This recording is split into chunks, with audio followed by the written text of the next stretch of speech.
जगण्याचे देवा रामकृष्ण हरी. आषाढी एकादशीच्या पावन पर्वामध्ये उपवासासाठी खास अजून एक नवीन रेसिपी मी आज घेऊन आले आहे. बनवायला अगदी सोपी, अगदी कमी वेळेत होणारी उपवासाची गोड मिनी कचोरी.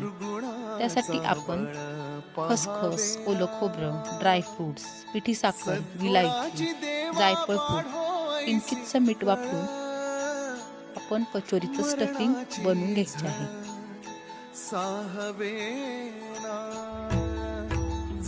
आणि वरील कोटिंगसाठी आपण इथे उकडलेला बटाटा व बाइंडिंगसाठी शिंगाड्याचं पीठ वापरले.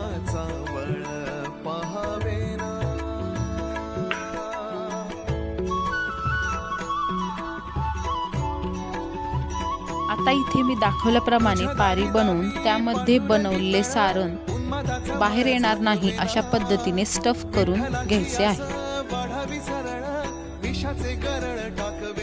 आप्पे पात्रामध्ये तूप टाकून बनवलेल्या कचोरी दोन्ही साईडने मस्त अशा खरपूस लाल रंगावर भाजून घ्यायच्या आहेत. तरी मी दाखवल्याप्रमाणे आपण ही रेसिपी नक्की ट्राय करून बघा आणि आवडल्यास लाईक करायला विसरू नका.